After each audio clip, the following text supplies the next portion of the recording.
Bonjour à toutes et à tous. Ravi d'être avec vous aujourd'hui pour cette présentation et pour vous parler donc de l'avenir du marketing. J'ai peut-être un... C'est bon. L'avenir du marketing ou comment faire de la protection de la vie privée un avantage concurrentiel. Pour cette présentation aujourd'hui, on fera un rapide aperçu du contexte. On parlera ensuite de la collecte du consentement aux cookies. On partira ensuite sur le consentement un petit peu plus large avec les préférences utilisateurs, le consentement qu'on va appeler universel. Tout au long de cette présentation, on fera des petits rappels sur l'importance de la preuve valide, d'avoir un consentement valide. Et puis pour les questions-réponses, je vous inviterai plutôt à vous rendre sur notre stand juste au-dessus à la fin de la présentation. Je m'appelle donc Florent, je suis responsable des sujets de gestion des préférences et du consentement chez OneTrust France. Alors, lorsqu'on parle de consentement, faut savoir que ça va englober plusieurs sujets. On va parler de consentement aux cookies, qui est vraiment le sujet d'actualité de l'année 2021. On va également parler de consentement aux applications mobiles. Et puis, comme je disais à l'instant, le consentement un petit peu plus global, le consentement universel, qui va toucher tout ce qui est préférence marketing, préférence de communication, finalement, les first party data, comme on les appelle, de vos clients. Alors, l'aperçu du contexte. On est dans un contexte qui bouge beaucoup. Il y a pas mal de régulations. On connaît RGPD, on connaît CCPA aux États-Unis, LGPD au Brésil. Il y a des organismes locaux comme la CNIL qui vont aussi avoir un impact sur ces réglementations-là, des organismes indépendants comme l'IAB qui vont aussi venir rentrer en jeu. Et puis, bien évidemment, les acteurs technologiques tels que les GAFA. On peut penser par exemple à iOS 14 qui est venu un petit peu bouleverser le consentement sur tout ce qui est application mobile. Tout ça, ça va bien sûr impacter les technologies que vous utilisez pour le suivi, la personnalisation. Bien sûr, ce qu'on constate à l'instant T chez OneTrust, c'est que beaucoup de nos clients ont investi pour être conforme. Ça a été vraiment l'urgence, être en conformité sur l'année 2021, principalement sur les sujets de cookies. Mais il y a quand même à terme un risque de perte de revenus, puisque les cookies tiers vont disparaître petit à petit.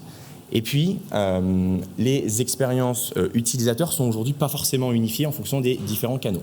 À l'avenir, ce qui va être important, c'est d'avoir donc une stratégie à l'épreuve de l'évolution de tout ce qui va se passer en termes de réglementation, de régulation, d'impact potentiel des différents acteurs technologiques. Et puis, il va falloir avoir une expérience cohérente en fonction des différents appareils, des différents navigateurs.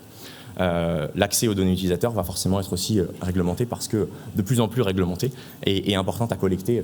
On se doute bien pourquoi. Alors, rentrons un petit peu dans le vif du sujet. La collecte au consentement cookie, c'est la première étape.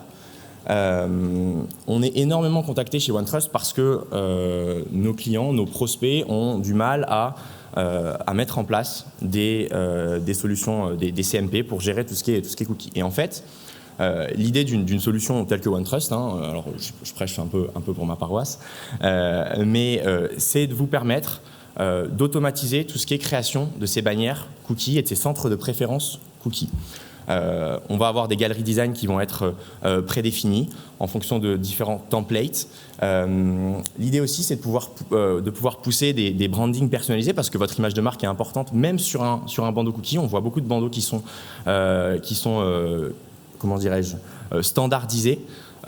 Les personnaliser avec vos couleurs, vos logos, faire un peu peut-être de custom CSS aussi pour les personnaliser, c'est important, ça va donner envie aux gens de s'intéresser à ce bandeau cookie et à l'accepter vraiment en connaissance de cause. Et puis il faut garder en tête aussi que c'est important d'avoir différents modèles de consentement en fonction des différentes réglementations sur lesquelles vous évoluez, puisque comme on l'a dit en introduction, les règles ne sont pas toujours les mêmes selon la localisation géographique. L'idée aussi, c'est d'avoir une CMP évolutive en fonction des différents navigateurs, des différents devices que vos clients vont utiliser pour pouvoir unifier leur expérience en matière de conformité et de gestion des consentements. Bien évidemment, un petit point sur le retour sur investissement d'investir donc sur ce type de sujet. Bon, mathématiquement, ça va vous permettre d'augmenter les taux de consentement. Augmenter les taux de consentement, ça veut dire obtenir plus de données et donc pouvoir offrir des expériences personnalisées. Offrir une expérience personnalisée, ça permet d'avoir une meilleure relation avec son client parce qu'on le comprend mieux et donc on le fidélise. Et derrière, ce que ça veut dire, c'est que en le fidélisant, il a une meilleure expérience, il est peut-être plus à même d'acheter, en tout cas de vous donner des données déjà dans un premier temps et d'accroître la valeur de votre entreprise. On va maintenant laisser de côté la partie gestion des cookies pour s'intéresser peut-être un petit peu plus au consentement universel et donc les préférences de vos utilisateurs et ce qu'on appelle des données first party. Dans un monde parfait, on va avoir une expérience qui est assez unifiée. Alors, la première étape, c'est bien évidemment d'accepter le suivi, c'est la partie cookie, on la laisse de côté. La seconde, on peut imaginer qu'un client va avoir besoin, ou va avoir envie, de s'inscrire à une newsletter pour que vous puissiez lui pousser de l'information. Ici, le fil conducteur, c'est vraiment toujours d'expliquer pourquoi on fait les choses et d'essayer de mettre en place un espèce de contrat gagnant-gagnant. S'inscrire à une newsletter, ça peut être intéressant dans des cas hyper spécifiques, mais pourquoi est-ce qu'en tant que consommateur je le ferai ? Peut-être parce que l'entreprise va me pousser à le faire avec un discount. On voit souvent obtenez 10% de réduction si vous inscrivez à la newsletter. Mais ça peut aussi être d'autres informations que vous pourrez collecter via ce biais-là.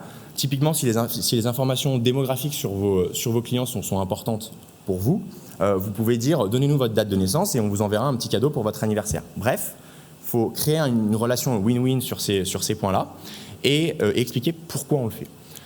Ensuite, une fois que le client, par exemple, s'est inscrit à cette newsletter, il va avoir besoin peut-être de se connecter à l'application mobile pour suivre une commande ou regarder de nouveaux produits. Là aussi, il faut que le système communique parce que si je suis un client fréquent sur la partie web et que demain je me connecte à une partie mobile, je n'ai pas envie de devoir redonner mon consentement à chaque fois que je me connecte. Et donc, c'est important que ça communique pour avoir une expérience, comme on le disait précédemment, unifiée. Derrière, arrive ce qui était prévu, je reçois mon email de newsletter. On a tous en tête ce petit bouton, ce petit lien en bas de l'email qui dit se désinscrire. Ça, c'est vraiment le cauchemar, c'est la chose à éviter. C'est ce qu'on va appeler l'opt-out. Ce qu'on essaye de faire avec nos clients, c'est plutôt de privilégier l'opt-down dans le cas où la personne voudrait se désinscrire. Et donc, on va lui donner l'accès à un centre de préférence qui va lui permettre de mettre à jour son consentement, ses préférences, plutôt que de se désinscrire définitivement et donc permettre de garder ce lien. L'idée, ça peut être de dire, peut-être que moi, je reçois trop d'emails, je reçois un email par jour, c'est beaucoup trop. Les emails, même les emails, ça ne m'intéresse pas. Je préfère recevoir un SMS ciblé sur tel ou tel type de communication par mois. Et ça, c'est la bonne manière de s'adresser à moi, Florent. Donc, chaque client est unique. Et donc, avec ces centres de préférence, ça va permettre de collecter de la donnée et de connaître mieux vos clients. Et puis, on peut imaginer aussi que lorsque la personne va appeler un call center, on pourra aussi mettre à jour ces données directement sur un fichier qui va être géré sur une plateforme telle que OneTrust, où on pourra également avoir toutes les preuves de consentement valides si demain la CNIL vient toquer à la porte pour faire un contrôle. L'idée aussi, c'est de pouvoir créer un guichet unique pour vos clients qui va être vraiment ce qu'on appelle un Trust Center. L'idée, ça va être ici de gérer ses préférences, son consentement, mais également d'informer les utilisateurs sur tous les droits qu'ils ont et sur comment la donnée que l'on a collectée est utilisée. C'est important aussi d'avoir ça. Alors, c'est quelque chose qui prend de plus en plus d'ampleur. Beaucoup de nos clients nous disent qu'ils ont de plus en plus de monde qui va essayer de rechercher de l'information, un petit peu savoir ce qui se passe. Ça, à mon avis, ça va être de plus en plus fréquent de voir des entreprises avoir ce qu'on nous appelle ces trust centers. Et puis, d'un point de vue chiffre, c'est aussi hyper important de garder en tête que investir sur la gestion du consentement et des préférences, ça a un vrai impact business pour vous, parce que la Data and Marketing Association a fait une étude qui montre que le retour sur investissement est de 40 fois la mise lorsqu'on investit sur ces sujets-là. C'est finalement assez simple à expliquer. Vous allez gagner la confiance de vos consommateurs, augmenter donc votre base de données clients et les données qui vont avec, offrir des expériences personnalisées basées sur ces données que vous aurez collectées, et puis bien évidemment derrière augmenter les opt-in, les inscriptions et puis les ventes aussi, accessoirement. Du coup, ma présentation arrive à sa fin. Si jamais vous souhaitez en savoir plus, on a une démonstration de la plateforme cet après-midi vers 15h55, si je ne dis pas de bêtises. Donc on sera ravis de vous voir pour vous faire cette présentation-là. Si vous ne pouvez pas venir, je serai extrêmement déçu, mais je comprendrai. Et donc je vous invite à aller directement sur notre site où on a pas mal de contenu. Nos équipes travaillent pour pousser des études. Nos équipes font de la veille. Donc n'hésitez pas à aller voir. Il y a pas mal d'infographies, des white papers pour pouvoir en savoir plus. Merci à tous et à bientôt, j'espère.